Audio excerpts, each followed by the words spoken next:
Je suis toujours épatée par, justement, le don de soi, la force des proches aidants. C'était ma question. Qu'est-ce qu'ils te disent? Qu'est-ce que tu as retenu de ces gens-là à leur contact?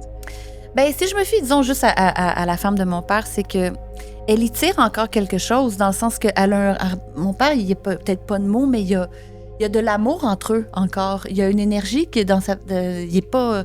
Ils sont pas morts, là. Ils sont encore un peu... Il reste quelque chose. C'est ça qu'il faut pas oublier, là. Ils sont pas Alzheimer, ils sont pas légumes. Il reste... Tu sais, il faut se rappeler de ça aussi. Tu sais, on est très prône sur l'aide médicale à mourir, mais il faut faire attention aussi. Il reste encore... il y a la lueur, là, dans les yeux. Fait que c'est ça que je me dis. Les gens se rattachent quand même à ça. Puis c'est moi aussi, tu sais, quelque part. Vous écoutez Centré sur l'équilibre, le balado du Stromspa nordique. Découvrez un contenu bien-être avant-gardiste et audacieux offert en partenariat avec nos collaborateurs aux expertises variées. Joignez-vous à nous dans cette quête d'équilibre, un épisode à la fois. Bonjour, bienvenue à un nouvel épisode du balado. C'est Evelyne, je suis très contente de vous retrouver. Aujourd'hui, on va parler d'une maladie qui fait un peu peur, l'Alzheimer. Il y a 90 000 personnes au Québec qui sont atteintes de cette maladie-là. On a décidé d'en parler parce que ce chiffre-là risque de croître dans les prochaines décennies avec le vieillissement de la population. Puis on s'est rendu compte qu'on avait beaucoup de choses à apprendre sur cette maladie-là. On a réuni 2 personnes qui sont touchées de près par la maladie de l'Alzheimer, un neurologue et une porte-parole de la Société de l'Alzheimer. Je vous les présente tout de suite. On a Ziad Nasreddine, bonjour. Bonjour. Alors, vous êtes neurologue, vous vous intéressez à cette question-là depuis quoi, 30 ans maintenant? Exactement, oui. 30 ans, c'est long, hein? Ça fait longtemps, oui, que je m'y intéresse, mais on était toujours à la recherche d'un traitement et de comprendre la cause de cette maladie-là. Donc, on est vraiment impliqué en recherche. Je vois beaucoup de patients régulièrement et on essaie de trouver une solution. Mais il y a de l'espoir maintenant. Donc, après toutes ces années de recherche, j'ai finalement espoir qu'on va pouvoir offrir un traitement qui pourrait faire une différence aux personnes, surtout si on débute le traitement précocement. Précocement, c'est quoi, avant 65 ans, maintenant? Précocement dans le début des symptômes. OK, peu importe l'âge, Oui, finalement. exactement, peu importe l'âge, oui. On a aussi le bonheur d'avoir la porte-parole de la Société de l'Alzheimer. On a Anne-Élisabeth Bossé, bonjour. Bonjour, Evelyne. Écoute, je suis très contente que tu sois là parce que tu vas pouvoir nous donner un aperçu de comment ça se vit au quotidien, finalement. Tu as accepté d'être porte-parole parce que ton papa est atteint de la maladie? Oui, exactement. D'ailleurs, c'est Dr Nasreddine qui a pris soin de mon père en début de maladie. Oui, puis depuis que mon père est atteint, j'ai cherché une façon de sortir de mon, de mon impuissance, puis j'ai accepté le mandat de porte-parole de la Fédération des sociétés, toutes les sociétés au Québec. Donc, oui, c'est ça. Comment il va, ton père? Écoute, la maladie progresse et progresse et progresse. Mon père est en CHSLD maintenant. Il est plus très... c'est allé très vite pour mon père quand même. Le diagnostic est arrivé peut-être tard. On parle justement de l'importance d'avoir un diagnostic précoce. C'est pas arrivé dans notre cas. Fait que j'ai l'impression que quand on a pris conscience de la maladie, c'était déjà avancé. C'est comme si mon père la retenait le plus qu'il pouvait, tu sais. Fait qu'après ça, c'est allé vite, vite, vite. Puis, ce qui est fou avec mon père, c'est que le moral est là. C'est pas quelqu'un d'agressif, c'est quelqu'un qui fait des sourires, des clins d'œil, des poignées de main. Mais après ça, le corps est bien atteint quand même déjà. Là. Alors, toi, tu es comédienne. Écoute, on t'a vu au cinéma dans Menteur, Menteuse, Fury aussi. J'ai beaucoup aimé ton rôle dans Fury. On t'a vu à la télévision. Tu es comédienne. Donc, toi, ton outil de travail, c'est beaucoup la mémoire, en fait. Comment ça a changé ta perception de la mémoire, ton poste, ton rôle de porte-parole? Puis... mon père était enquêteur, donc pour lui aussi, la mémoire, c'était toute sa vie. Là. Quand il a commencé à poser des questions, là, comme où se trouve telle rue, c'était super alarmant pour nous parce que c'était pas le genre de personne qui se posait ces questions-là.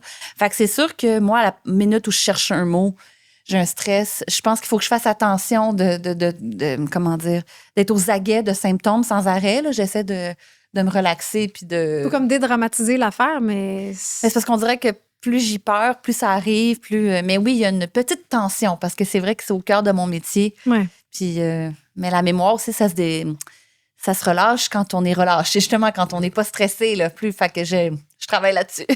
Mais justement, on oublie des clés, on peut oublier où habite une copine, on peut oublier un rendez-vous. Qu'est-ce qui est un oubli normal, qu'est-ce qui est anormal? Souvent, on départage les problèmes de mémoire en problèmes d'attention ou des problèmes de mémoire comme tels. Ouais. Et les problèmes d'attention, c'est très fréquent parce que si on n'est pas focusé ou attentif sur ce qu'on est en train de faire ou on peut être dans la lune pendant que quelqu'un nous parle, donc on peut ne pas capter toute l'information. On peut être en train de penser à quelque chose pendant qu'on s'en va chercher quelque chose dans une autre pièce. Puis là, on oublie qu'est-ce qu'on s'en va faire dans l'autre pièce. Ah oui, ça m'arrive. Ça t'arrive-tu, toi? Ça arrive à tout le monde, je pense. Ouais, c'est très fréquent. C'est pour ça que c'est des problèmes qui sont bénins pour la majorité. Et nous, comme neurologues, on doit essayer de clarifier qu'est-ce qui se passe pour les personnes qui s'inquiètent, pour les rassurer et pour leur dire que c'est très commun qu'on va pas pouvoir jongler 10 choses en même temps. Donc, il y a une chose qui va tomber et souvent, il y a une priorisation qui se fait au niveau cérébral, de dire qu'est-ce qui est important, on va retenir l'important. Le reste des affaires, des détails qui ne sont pas importants, on va les laisser aller. Donc, on développe une mémoire plus sélective qui fait qu'on pourra être plus efficace dans les choses importantes.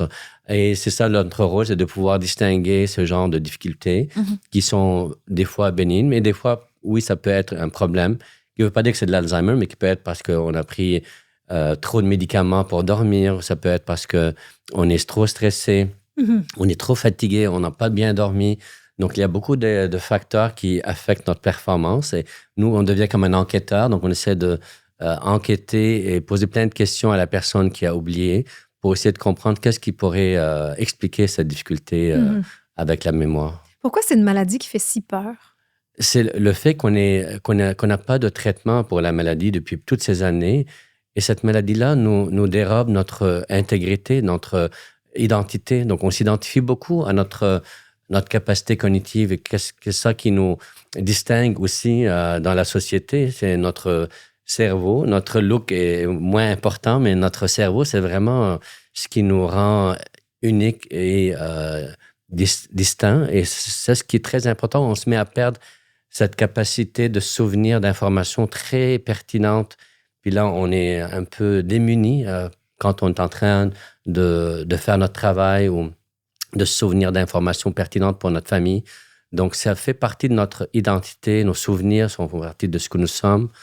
Alors, il y a beaucoup de choses qui sont impliquées quand on se met à perdre ces éléments-là. Ouais. Ouais. Il y a quelque chose de honteux autour de la maladie aussi. Je pense que quand ça arrive dans une vie, puis là, on ne suit plus une conversation, on a vraiment envie de s'isoler. On n'a plus envie de communiquer. Puis là, la maladie progresse encore plus vite dans ce temps-là.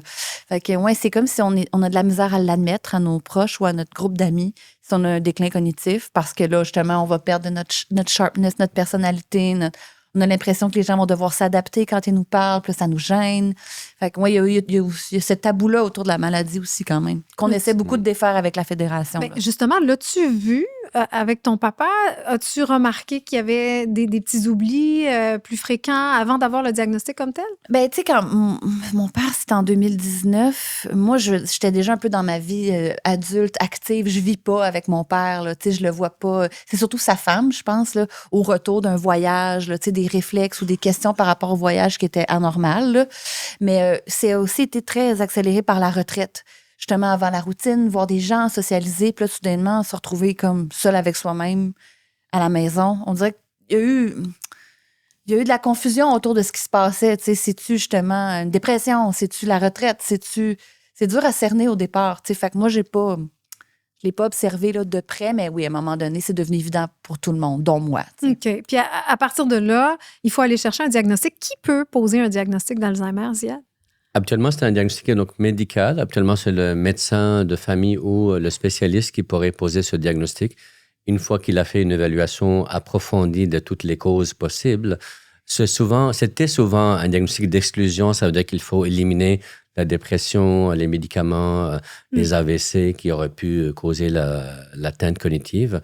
Mais maintenant, ce n'est plus un diagnostic d'exclusion. Ça veut dire qu'il y a des tests, des biomarqueurs qu'on appelle par imagerie cérébrale ou par même prise de sang qui peuvent détecter les signes de la maladie d'Alzheimer avec une fiabilité 95% pour une prise de sang maintenant qui vont devenir disponibles bientôt au Québec. On a commencé à les utiliser. Ça. Donc, ça nous permet effectivement de rassurer presque complètement la personne si la prise de sang est normale et de clarifier tout de suite le diagnostic si la prise de sang est anormale. Donc, il y a plus de technologie d'évolution dans les capacités de diagnostic. Ouais. Pardon. Êtes-vous prompte à le demander à l'IRM ou la prise de sang ou est-ce que c'est dès que quelqu'un a des doutes, vous allez avec ça ou c'est pas nécessairement... Non, c'est pas pour tout le monde. Mettons que quand la situation quand le problème est assez clair, on n'a pas besoin de pousser les investigations.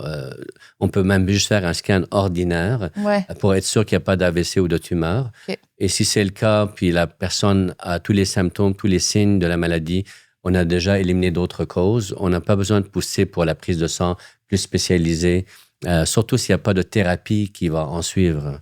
Donc, on peut se limiter dans les investigations selon le contexte. Ouais. Quand ton papa a eu son diagnostic, comment il l'a reçu? Comment ça s'est passé pour lui? Mal. Très mal, mais plus... Bon, c'est pas un homme qui communiquait énormément ses émotions non plus. Là, fait que je pense que ça s'est passé beaucoup entre lui et lui. Puis... Ouais, mais après ça, c'est très intime aussi, là, mais je dirais que ça n'a pas été une bonne nouvelle. C'est dur d'accueillir ça avec zénitude, je dirais. Non. Sauf qu'il y a des traitements quand même, rassurez-moi. Là, il y a des traitements, on peut ralentir la progression de la maladie aujourd'hui? C'est nouveau qu'il y a un traitement qui pourrait faire une différence sur l'évolution. Parce que les traitements que nous avions depuis 1995, c'était des traitements juste pour les symptômes. Donc, on pouvait améliorer l'attention de la personne ou la concentration, mais il n'y avait pas vraiment un changement significatif au niveau de la mémoire comme telle. Donc, la personne continuait à progresser comme telle, malgré le traitement. Maintenant, les nouveaux traitements qui agissent sur la pathologie et non juste sur les symptômes, agissent sur la protéine amyloïde, qui, on pense que c'est le premier élément pathologique qui apparaît dans le cerveau, qu'on appelle la bêta-amyloïde, qui se forme sous forme de plaques. Et ces plaques-là causeraient la dégénérescence des neurones. Donc, si on est capable d'enlever les plaques amyloïdes par des anticorps, comme c'est le cas avec les nouvelles thérapies, on peut ralentir la dégénérescence des neurones et préserver la cognition plus longtemps et l'autonomie aussi. Donc ça, ces traitements, on les donne aux gens qui ont un problème léger, mais il y a des traitements, les mêmes traitements sont en étude maintenant pour les donner aux gens qui n'ont aucun symptôme, qui ont juste les signes pathologiques de l'Alzheimer au scan ou à la prise de sang. Donc, s'ils ont les signes déjà de la pathologie, même s'ils n'ont pas de troubles cognitifs actuellement, ils pourraient bénéficier éventuellement de la thérapie en prévention. C'est accessible en ce moment? Là, c'est en recherche. En recherche, c'est ça. La partie recherche qui va montrer, parce que le nouveau traitement qui était approuvé par Santé Canada en octobre 2025, lecanemab, qui est le nom générique du traitement, ralentit de 27% l'évolution de la maladie sur les 18 mois qu'il a été étudié par rapport au placebo. Mais il pourrait ralentir jusqu'à 90% un jour si on le prend le traitement encore plus tôt. Donc, c'est ça les nouvelles recherches qui vont montrer si, en le prenant encore plus précocement, qu'on pourrait quasiment prévenir complètement l'apparition des symptômes. Ben, c'est prometteur. C'est prometteur, oui, ça fait du bien d'avoir des bonnes nouvelles après 30 ans de recherche. Absolument. J'étais découragé après toutes ces années, de rien pouvoir offrir à mes patients. C'est sûr. Mais maintenant, il y a quelque chose de plus intéressant. Oui. Je peux pas croire que je vais dire ça, mais en tant que ma petite histoire de porte-parole, c'est un message qui est dur à porter aussi, de dire allez chercher un diagnostic, il n'y a pas vraiment de traitement, il n'y a pas de cure, mais régime méditerranéen. Puis, tu sais, là, je savais plus trop comme quoi véhiculer. Puis là, c'est nouveau, là, qu'il y a comme un peu de lumière. Donc, c'est parfait, un balado, c'est parfait d'en parler. Ça donne le goût d'aller de l'avant si on a peur. Oui. On a quelque chose à quoi se raccrocher. Bien, justement, on a peur parce qu'on ne comprend pas trop qu'est-ce qui cause la maladie d'Alzheimer. Qu'est-ce qu'on sait là, avec certitude à propos de cette maladie-là?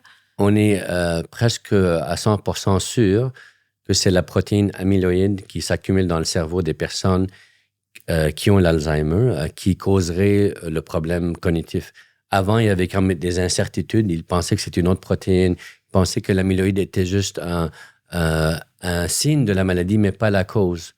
Alors, il y avait beaucoup d'incertitudes parce que tous les traitements qui avaient visé, ciblé la protéine amyloïde n'avaient pas fonctionné. Donc, tout le monde disait vous attrapez la mauvaise cible. Et par contre, ils ont vu que le médicament ne se rendait pas au cerveau. Alors, et la dose qu'ils donnaient était trop faible. Donc, en donnant des doses beaucoup plus importantes, ils ont réussi avec les scans de voir que maintenant, on a réussi à enlever complètement les signes de la protéine dans le cerveau. Et c'est ça qui a amené une amélioration des symptômes cognitifs. Donc, ça, ce qui est certain maintenant. Mais qu'est-ce qui cause l'accumulation de cette protéine? On ne sait pas encore. On sait qu'il y a des mutations génétiques qui ont été montrées clairement, mais les mutations sont seulement chez 5% des gens qui ont la maladie d'Alzheimer. Et ces mutations donne une présentation précoce, ça veut dire dans la cinquantaine, quarantaine de la maladie d'Alzheimer.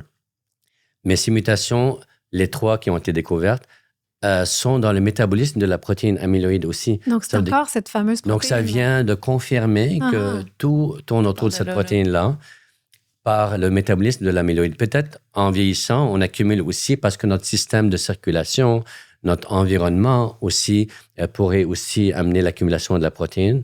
C'est pour ça qu'il y a des facteurs de risque qui ont été montrés, 14 facteurs qui pourraient augmenter notre risque de déclin cognitif.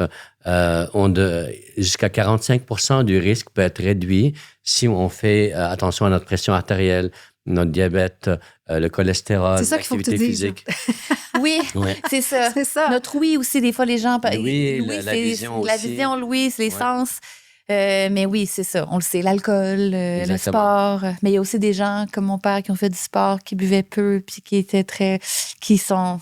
Il y a des facteurs génétiques aussi, comme l'APOE4, qui a un gène qui augmente notre risque. Mais ce n'est pas une mutation, c'est un gène de risque que la forme tardive, souvent, elle est comme accélérée par ce gène de APOE4. Donc, si on a le gène APOE4 du côté maternel et du côté paternel, on a comme 90% de risque d'avoir la maladie. Donc, il y a certains gènes de risque, mais pas nécessairement des mutations, plus tous les facteurs environnementaux qui pourraient amener à augmenter notre risque futur. Bien, justement, moi, je m'intéresse beaucoup aux questions d'environnement. J'ai fait tout un projet sur le plastique. On a trouvé du nanoplastique dans le cerveau humain. Est-ce qu'il y a un lien à faire avec l'Alzheimer ou pas? À date, je n'ai pas vu de papier récemment, en tout cas, sur le plastique et l'Alzheimer. Donc, je ne sais pas s'il y a un lien comme tel avec les microplastiques. Sûrement qu'il pourrait y avoir un lien, mais je n'ai pas vu la littérature récemment. Évidemment, quand on ouvrait Internet, c'était ça. On avait trouvé la cause. C'est à cause du plastique, mais c'est pas démontré. Ça doit pas aider, par exemple, le nanoplastique dans le cerveau, d'après moi. On ne connaît pas, même semble, ça ne sonne pas winner. Ça sonne pas très bon de l'avoir. On n'en veut pas du plastique dans notre corps, c'est-tu clair? Oh my God!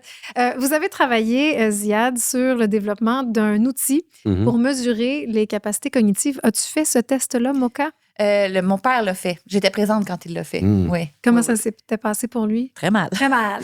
Je vous dis, nous, diagnostic très tardif. On n'est pas un cas modèle. J'ai de la misère à guider les gens parce que nous, on a eu un médecin de famille très résistant à l'idée que ça pouvait être ça, alors que ma grand-mère est morte de ça, côté paternel, tout ça. Fait que c'est pour ça qu'on n'a pas eu bénéficié d'un protocole de recherche, tout ça. Fait que quand on a fait les tests, c'était pas mal clair. C'était évident. Ouais. Ben, c'est disponible, c'est gratuit, ça prend 5 minutes. Ouais. J'ai fait le test. J'ai eu 58%. C'était beaucoup plus difficile que je l'aurais cru. Si on a un mauvais résultat, est-ce qu'il faut s'inquiéter? Non, je veux dire, c'est sûr que c'est juste une façon de nous avertir qu'on n'a peut-être pas fait attention. Comme je disais tantôt, que les problèmes d'attention sont la cause la plus fréquente d'oubli. Donc, c'est ça qui est la première réflexe, la première cause des oublis, si on est dans la quarantaine ou cinquantaine. Donc, c'est quand même la cause la plus fréquente.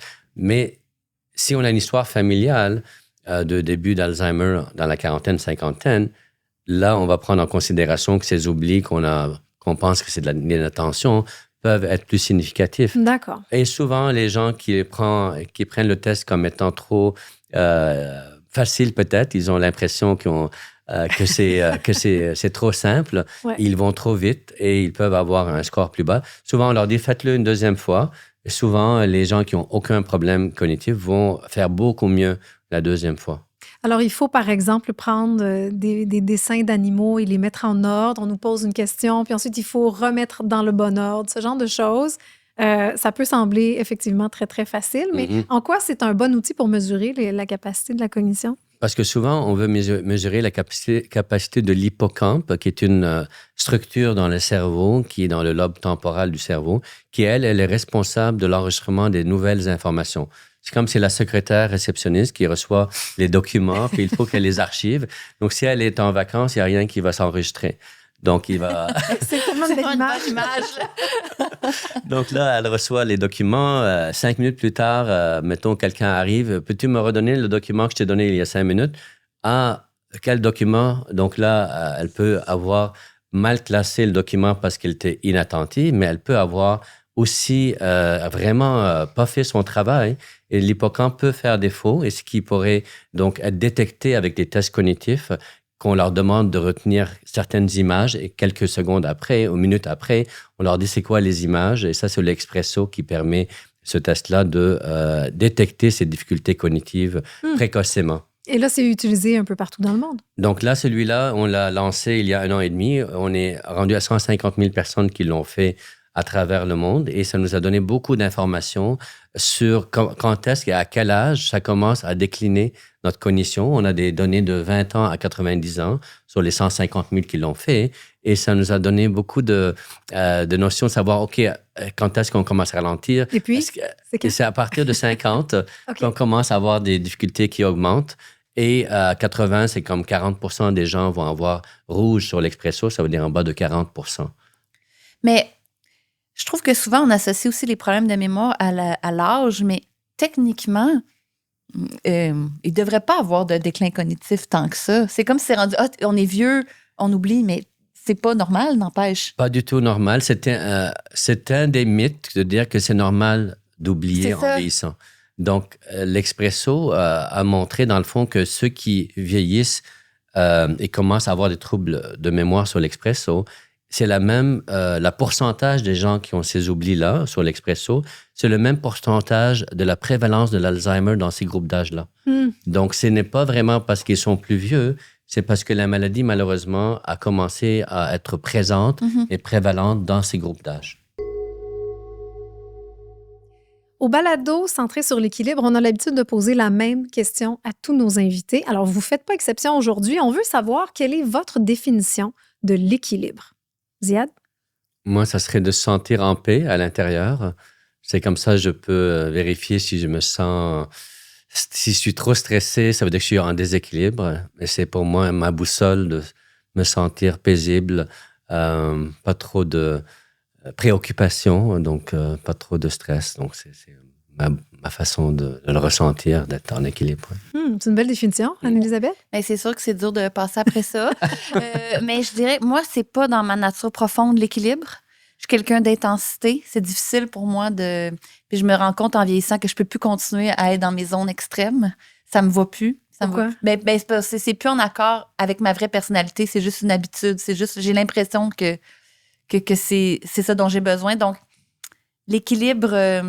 il faut que j'y réfléchisse, il faut que j'y pense, il faut que je crée un système pour le trouver parce que naturellement, je ne vais pas là. C'est toujours mon genre de devoir. Ouais. OK. Toi, c'est un travail sur l'équilibre, alors que pour Ziad, c'est plus ressenti. Moi, c'est plus une recherche. Oui. C'est sûr que une autre chose que je ne suis pas en équilibre tout le temps, c'est sentir, rechercher la liberté. C'est comme si j'aimerais sentir d'être libre de mes choix, de mes décisions, de les faire en fonction de ce qui est important pour moi. Parce que j'ai souvent fait ce qui était important pour les autres tout le temps. Et je sentais que j'avais quelque chose qui me rendait pas heureux. Donc, c'est cet élément de liberté, de choisir qu'est-ce qu'on veut faire, avec qui on veut le faire et c'est quoi nos objectifs. Donc, cette liberté-là, je la recherche toujours, mais c'est pas facile parce qu'il faut avoir du compromis dans la vie aussi. Oui. Ouais. Mais oui, on peut avoir une tendance à oublier de se libérer de certaines obligations, là. Que tout devient une obligation, puis là, c'est ça. Non, ça, c'est un choix. Ouais. J'ai le choix. Ben, vous avez des belles définitions. Merci beaucoup. Plaisir. Qu'est-ce qui est le plus difficile pour un proche aidant ou pour un proche quand on a une personne qui est atteinte d'Alzheimer, tu dirais?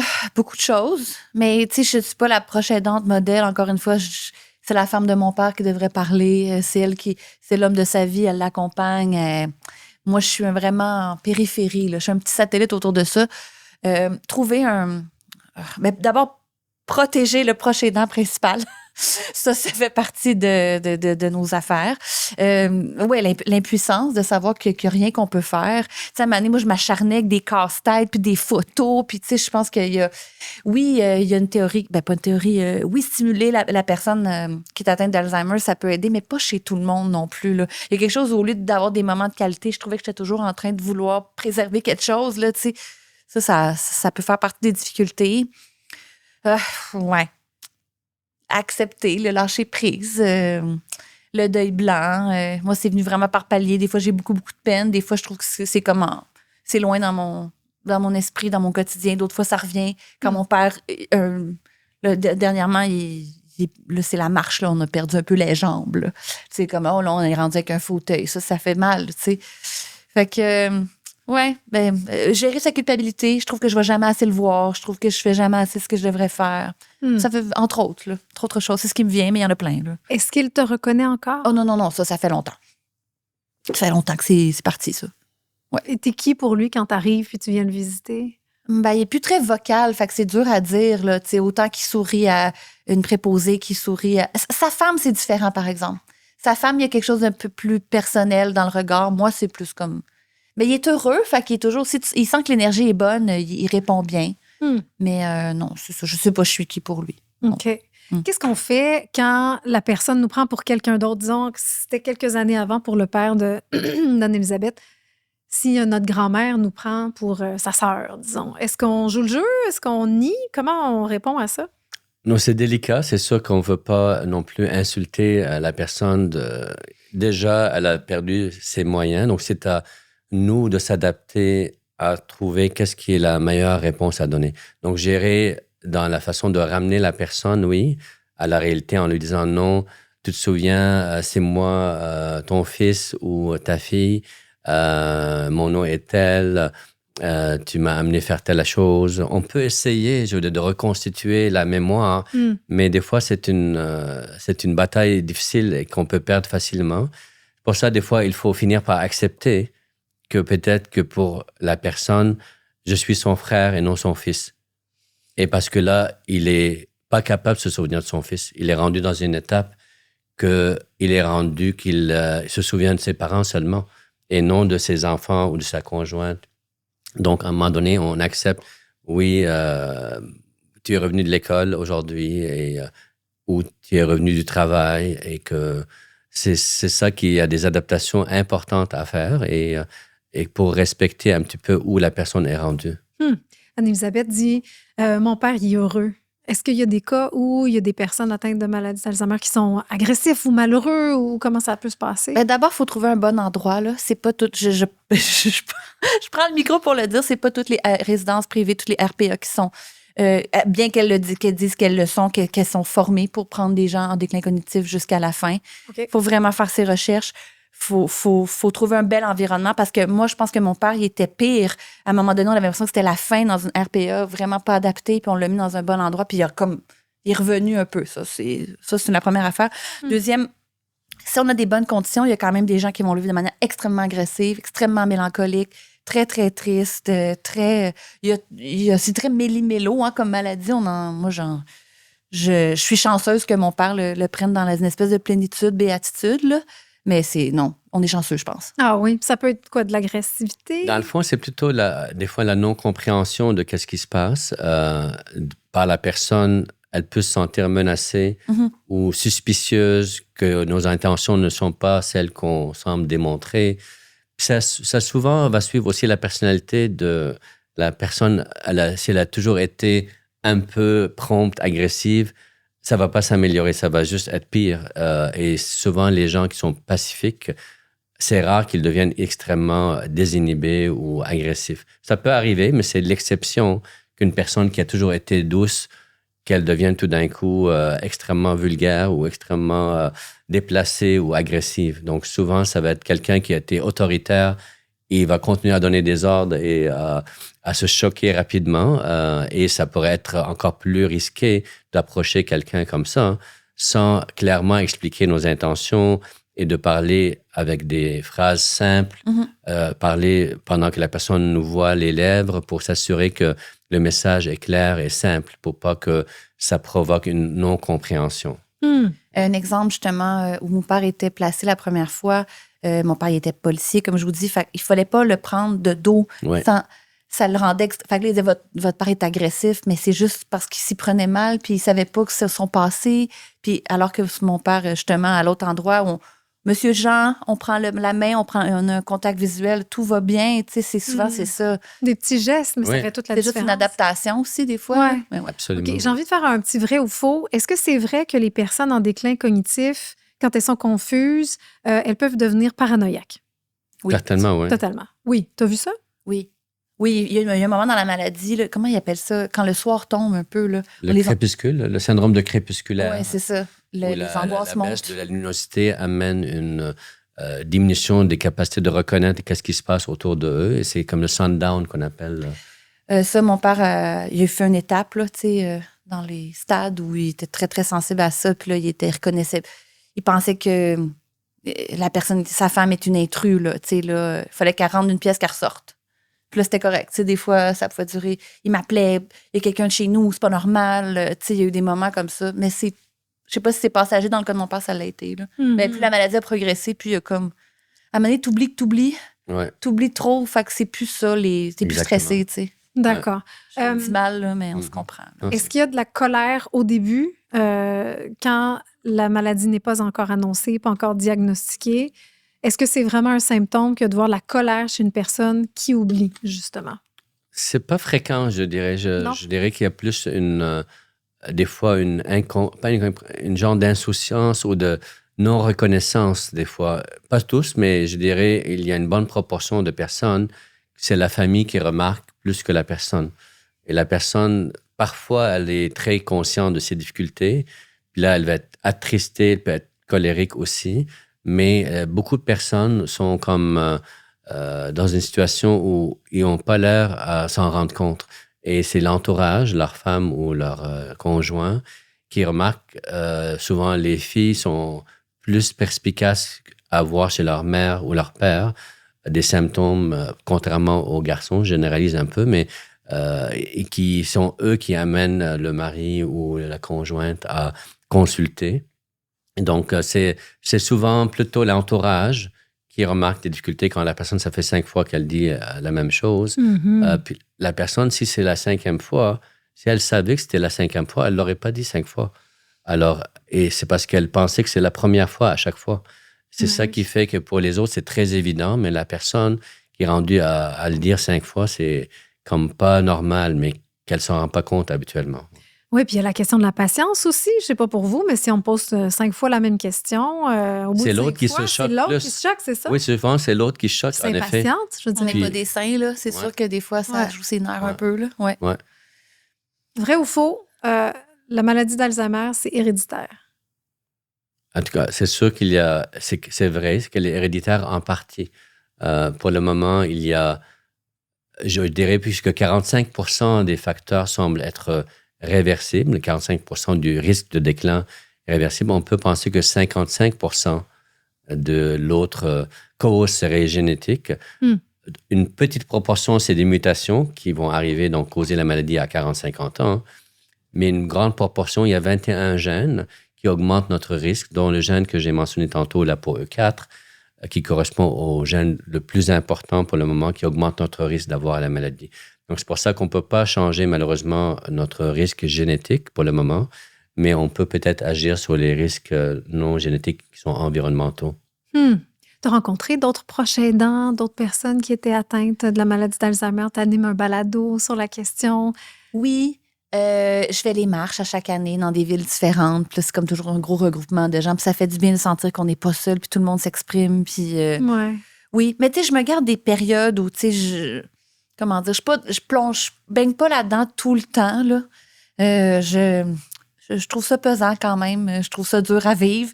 Mais oui, j'en ai rencontré, puis je suis toujours épatée par, justement, le don de soi, la force des proches aidants. C'était ma question. Qu'est-ce qu'ils te disent? Qu'est-ce que tu as retenu de ces gens-là à leur contact? Bien, si je me fie, disons, juste à la femme de mon père, c'est que elle y tire encore quelque chose, dans le sens que mon père, il n'y a peut-être pas de mots, mais il y a de l'amour entre eux encore. Il y a une énergie qui est dans sa... Ils sont pas morts, là. Ils sont encore un peu... Il reste quelque chose. C'est ça qu'il faut pas oublier, là. Ils sont pas Alzheimer, ils sont pas légumes. Il reste... Tu sais, il faut se rappeler de ça aussi. T'sais, on est très prompt sur l'aide médicale à mourir, mais il faut faire attention aussi. Il reste encore... il y a la lueur là, dans les yeux. Fait que c'est ça que je me dis. Les gens se rattachent quand même à ça. Puis c'est moi aussi, quelque part. Le stade avancé de la maladie, justement, ça m'amène sur cette question-là. Ziad, un état très, très avancé de la maladie, la personne ne sera pas végétative. Elle va avoir encore des contacts avec le monde extérieur. Comment ça se passe? Donc, c'est sûr que le cerveau, c'est ce qui, traditionnellement, c'est comme ça qu'on s'identifie, de savoir de nos souvenirs, de nos capacités de planifier, d'organiser. Donc, c'est sûr qu'on perd beaucoup de nos moyens quand la maladie est rendue avancée. Mais qu'est-ce qui reste en bout de ligne? Il doit sûrement rester une personne en arrière qui voit tout ce qui se passe et qui ressent tout ce qui se passe, mais de quelle façon elle le traduit personnellement, j'ai aucune idée. Comment elle va, même si elle ressent tout ce qui se passe et qu'elle est présente comme spectatrice de ce qui lui arrive, mais elle ne va pas nécessairement comprendre de la même façon qu'elle comprenait avant pour analyser la situation. Elle va être probablement plus dans le moment présent. Et elle ne va plus penser au passé ni à l'avenir. Donc, elle va être présente, ancrée là. C'est pour ça que tous les gestes qu'on va pouvoir faire avec elle maintenant vont être des gestes significatifs. Donc, il va y avoir un échange constant avec les sensations. Tous les sens sont encore présents. Le toucher, le sens de pouvoir voir les personnes. Ils ne deviennent pas aveugles, ils entendent encore. Donc, il y a beaucoup peut-être d'émotions qui vont rester, mais qui sont plus profondes, mais c'est sûr que c'est difficile de se mettre à la place de la personne pour voir c'est quoi qui reste exactement, parce qu'elle ne peut pas nous l'exprimer. On n'est pas comme dans ses souliers pour le ressentir. Il n'y a personne qui est venu pour nous le dire non plus. Ouais, non, c'est ça. Exactement. Malheureusement. Donc, c'est quoi? Prendre un café ensemble, manger quelque chose, serrer les mains? Qu'est-ce qu'on fait alors? Donc, c'est très intuitif. Je pense que les gens vont sentir une connexion, comme elle vient de mentionner, que la conjointe de ton père qui ressent quelque chose, c'est ça qu'elle va devoir garder comme contact avec l'autre et un peu cet accompagnement qui pourrait faire une différence pour la personne. La musique, des fois, mettre une petite chanson sur son téléphone. Nous, même si, bon, je disais, on est capable encore de le faire marcher un petit peu, prendre une petite marche, un petit thé, un biscuit, justement les mains. Mais on rit, comme il reste comme... En tout cas, c'est drôle la manière qu'on a de communiquer, mais on communique encore un peu. C'est spécial, puis c'est du cas par cas aussi, là. Oui, puis j'imagine que d'une visite à l'autre aussi, selon ce qui s'est passé, selon l'état, la fatigue, tout ça. Absolument, il y a change, des bonnes et une mauvaise journée. Oui, c'est sûr. Comment on fait pour ne pas infantiliser les personnes atteintes d'Alzheimer? Ben ça arrive, tu n'as pas le choix. Tu veux mettre le manteau à quelqu'un, là, on va aller dehors, on va mettre les mitaines. Ça arrive sans qu'on le veuille, là. Ouais. Ça part d'une bonne place, mais c'est sûr que de l'extérieur, ça doit avoir l'air infantilisant, là. Ouais. On fait pas exprès, je pense. Non. Ouais. Ben non, parce qu'il faut prendre soin de cette personne-là. Si on avait, aujourd'hui, là, on a la chance d'avoir des gens qui nous écoutent. Si on avait une chose à casser comme mythe, peut-être, autour de la maladie d'Alzheimer, ce serait quoi, Ziad? Je pense que ça serait le défaitisme, que les gens pensent que c'est la fin. Et moi, je trouve que c'est trop déprimant de penser comme ça. Je pense que il y a encore beaucoup de choses que la personne peut faire. De penser de parce que souvent, il dit, j'ai perdu ci, j'ai perdu ça, j'ai perdu mon permis de conduire, j'ai perdu la capacité d'être autonome et c'est tout le monde qui s'occupe de moi. Mais on peut aussi regarder tout ce que la personne peut encore faire et se concentrer sur les choses qui fonctionnent et d'être positif, parce que le négativisme, regarder notre jambe qui est amputée, ça ne va pas la faire pousser. Alors, je suis plutôt du côté de vouloir regarder les belles choses, là, comme on a dit tantôt. Si on fait faire écouter de la musique que la personne aime, apprécier la vie, c'est pas juste de pouvoir être performant cognitivement qui nous définit. La personne, elle est probablement encore entière en arrière et qu'elle observe ce qui lui arrive, mais il y a des choses qui pourraient être encore positives. Et l'espoir aussi pour l'avenir, pour moi, c'est très important de dire que les personnes qui commencent à avoir des oublis maintenant, qu'il y a maintenant quelque chose qu'ils peuvent faire aussi par rapport à changer la trajectoire de cette condition-là et aussi de s'inspirer de la douleur que ça nous apporte pour prendre cette énergie de cette colère de perdre des choses pour la canaliser dans un canal productif et un canal d'innovation, de vouloir pousser la recherche comme quand c'était pour le cancer, c'était dévastateur. Ou le Il y a sida, beaucoup plus même. de maintenant Ouais. d'avancer et c'est grâce à ces innovations et cette recherche-là et à la motivation de la population à vouloir ne plus revivre ça, que ça va donc prendre ça comme une énergie à canaliser dans la bonne direction. Ben oui. Et aussi, je pense que quand ça nous arrive d'aller dans les sociétés Alzheimer, il y a des, tu sais, moi, j'ai rencontré beaucoup de gens atteints dans le cadre de mon autre balado. Puis, il y a une femme qui s'appelle Nathalie, 55 ans. Elle cuisine encore là, ses trucs. Ça, elle a mis son huile d'olive, elle change l'huile d'olive de table. Comme ça, elle sait que c'est mis dans la recette. Ça, c'est fait. Tu sais, il y a comme, je pense que en communiquant avec les autres personnes atteintes, il y a beaucoup de trucs, il y a beaucoup de choses qu'on peut faire encore. Puis, oui, c'est ça. Moi, j'ai été très inspirée parce que moi, peut-être que ça va m'arriver. Puis moi aussi, je me suis dit, c'est la fin. Mais je pense de moins en moins ça. J'ai trop de contre-exemples de gens qui continuent à faire du hiking, qui continuent à voyager, qui continuent à... Dépendamment de la progression, là, je dis ça, il y a des gens, c'est pas leur réalité, mais ça peut l'être. Fait que, en tout cas, bref. Oui, des fois, c'est long, puis des fois, c'est très fulgurant. Mais de l'importance d'avoir un diagnostic précoce, Ouais. même si ça ne nous tente pas. Oui, donc C'est d'aller vraiment voir la un nerf de la médecin, guerre, c'est ça, d'aller faire le test Espresso, d'aller faire le test Moka qui est gratuit d'ailleurs en ligne. S'il y a une chose, toi, que tu voudrais casser, là, qu'on retienne à propos de la maladie d'Alzheimer, selon toi, en terminant? Oui, on dirait que moi, j'ai déjà entendu des gens dire ils deviennent ma boule. Tu sais, des expressions où ça frôle la folie. Ce n'est pas du tout ça, là. C'est pas de la schizophrénie. Faut pas tout mettre dans le même panier. Je peux pas voir, c'est moi qui dis ça. Ouais. Je trouve ça déplacé de ma part. Non, c'est correct, ouais, c'est bien. Mais je dirais, c'est ce qui me vient spontanément de dire, c'est ça. C'est pas de... ils deviennent pas niaiseux, comme. Ils deviennent pas intelligents, les gens qui ont l'Alzheimer. C'est con, mais ça, j'aimerais ça qu'on enlève ça de notre tête. Ils sont pas fous. Ils sont pas fous. Ils sont pas ma boule, c'est pas ça. Puis aussi de penser qu'on peut plus rien faire. Tu sais, justement, plus on va être tolérant, plus on va en parler, plus la personne elle va oser encore aller faire son épicerie puis dire c'est plus long pour moi payer, mais laissez-moi le temps. Comme pour que la personne elle reste encore le plus longtemps parmi la société. Ouais. C'est Faut se ça. débarrasser de la honte. Ouais. Puis quand c'est accepté, là, on dit moi, j'ai besoin de ça, puis laissez-moi 5 minutes pour payer. Là. Exact. Ouais. OK, super. Ben, merci à vous deux. Merci. C'est très éclairant, très lumineux, très optimiste finalement, malgré tout ce qu'on connaît maintenant de la maladie d'Alzheimer. Merci encore. Merci. Merci beaucoup. C'est ce qui conclut l'épisode d'aujourd'hui. On espère que vous avez apprécié la discussion. Si le contenu vous a plu, on vous invite à partager l'épisode et à laisser un avis sur la plateforme de votre choix. Vous pouvez également nous suivre sur nos réseaux sociaux et sur notre site internet au stromspa.com. En vous abonnant à notre infolette, soyez certain de ne rien manquer. Merci pour votre précieuse écoute et au plaisir de vous retrouver lors du prochain épisode. À bientôt!